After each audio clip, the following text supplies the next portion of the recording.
እግዚአብሔር ፍጽምዩ ልብሲ ይመርሳእዩ ምስክር እግዚአብሔር እምንዩ ንገሪ ጥበብ ሂቦ እዩ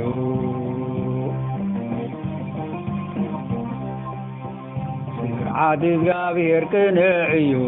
ንልቢ ይሕጉሶ እዩ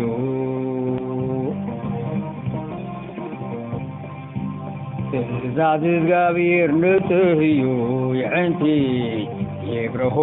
እዩ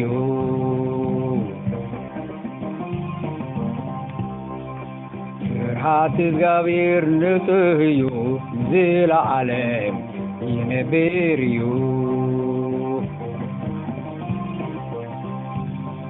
ፍርድ እግዚአብሔር ሓቂ እዩ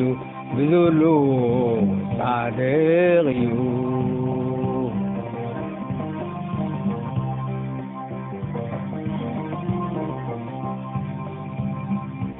ሕግ እግዚአብሔር ፍጽም እዩ ንነፍሲ ይመርሳ እዩ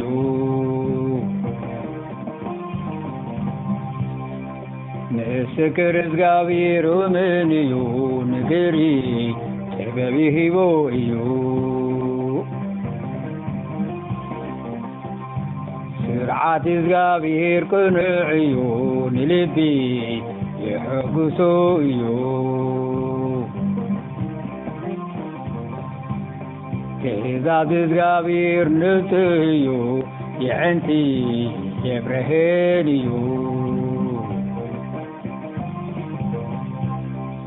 ስርዓት እግዚአብሔር ንጽህ እዩ ዘለዓለም ይነብር እዩ ፍርድ እግዚአብሔር ሓቂ እዩ ብዝሉ ጻድቕ እዩ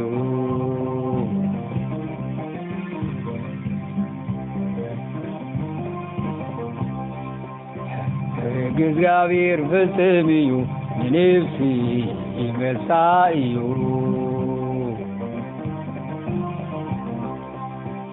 ምስክር እግዚአብሔር እምን እዩ ንገሪ ጥበብ ሂቦ እዩ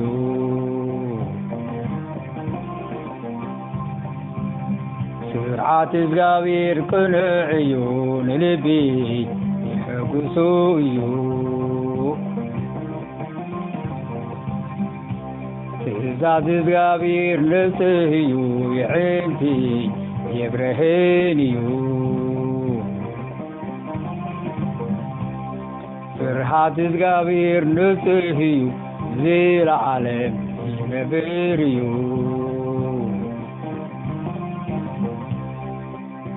ፍርድታት እግዚአብሔር ሓቂ እዩ ብዝሉ ጻድቕ እዩ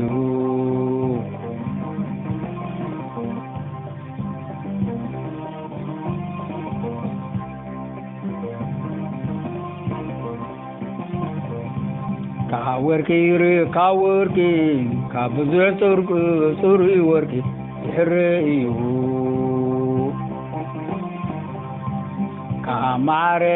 ካብ መዓር ወለላ ዝጥዕም እዩ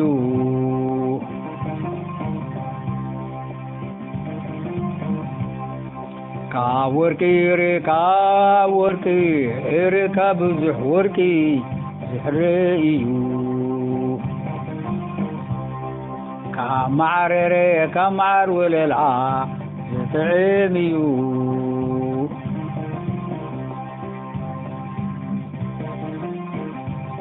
ካብ ብዙሕ ጽሩይ ወርቂ ዝሕረይ እዩ ካብ መዓር ወለላ ዝጥዕም እዩ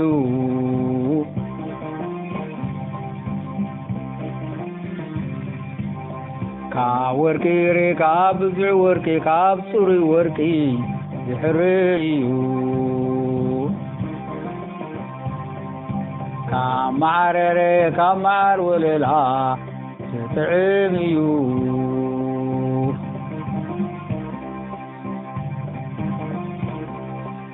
ባርያኻ ብኡ ተማሂሩ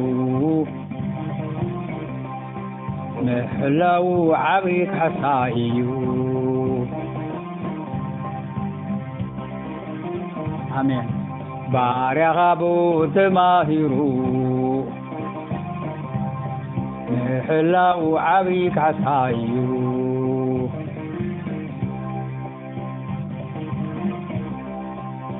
بارك أبو تماهرو محلو عبيك حسائيو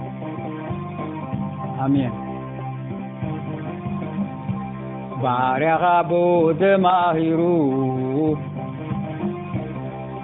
محلو عبيك حسائيو